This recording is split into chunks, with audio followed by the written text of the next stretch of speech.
2020, la population de Saint-Laurent-du-Maroni nous a confié la responsabilité de diriger notre ville sur la base d'un programme volontariste.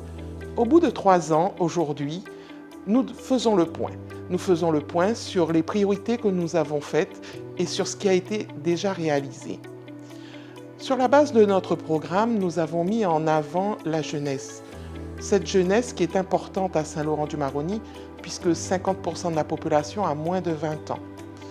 Donc nous construisons des écoles, mais aussi nous avons mis en place des activités périscolaires dans toutes les écoles dans les quartiers et nous avons mis en place aussi des centres aérés pendant les vacances et pour les petites vacances. Et bien sûr, n'oublions pas la poursuite du Maroni Park, ce village vacances qui existe depuis plusieurs années et qui voit une fréquentation d'environ 1000 personnes par jour.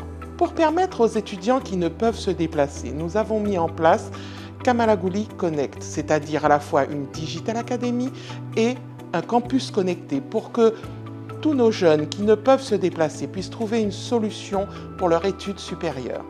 De plus, afin de permettre pendant les 5 années à venir de déployer un certain nombre de dispositifs pour la jeunesse, nous avons mis en place une stratégie jeunesse qui se décline en 70 fiches. Ces fiches permettront à la fois aux jeunes de trouver des réponses sur leurs souhaits en termes de formation, en termes de loisirs, en termes de sport et surtout permettre à tout un chacun un travail en réseau et en concertation autour de la jeunesse.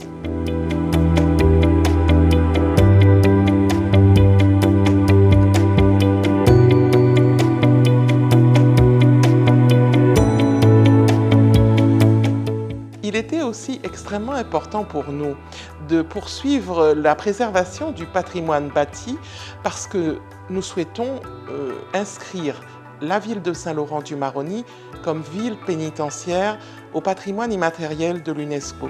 Cela fait partie d'un cheminement que nous devons avoir avec cette partie patrimoniale bâtie, mais aussi toute une partie patrimoniale culturelle pour Saint-Laurent-du-Maroni. La ville de Saint-Laurent-du-Maroni s'est aussi inscrite dans de grands programmes tels que le nouveau programme de renouvellement urbain et le programme Action Cœur de Ville, ce qui permet de renouveler les quartiers de Saint-Laurent, en particulier celui de la Charbonnière, puisque les travaux des berges ont commencé afin de faire un endroit agréable à tout public pour les touristes, mais aussi pour tous les Saint-Laurentais.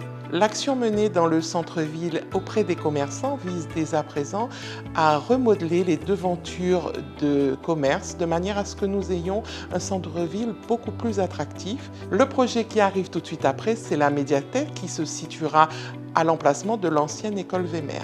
Nous travaillons aussi à ce que plusieurs entreprises des grandes surfaces s'installent à Saint-Laurent-du-Maroni, de manière à fournir à la population le plus grand nombre de services possibles à des prix très intéressants.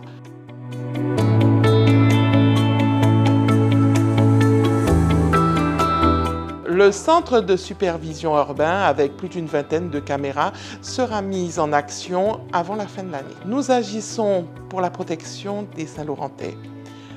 Plus de policiers, plus d'agents de sécurité de la voie publique. «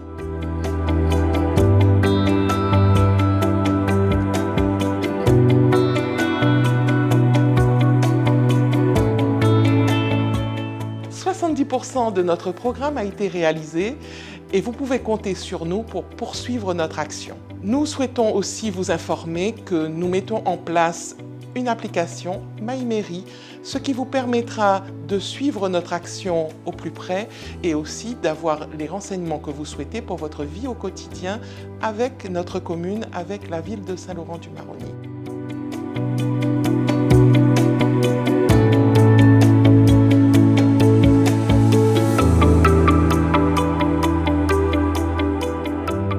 Nous sommes à mi-mandat, du chemin reste à parcourir, mais sachez que l'ensemble du conseil municipal reste mobilisé pour servir la population de Saint-Laurent-du-Maroni et surtout permettre la finalisation du programme sur lequel vous nous avez élus.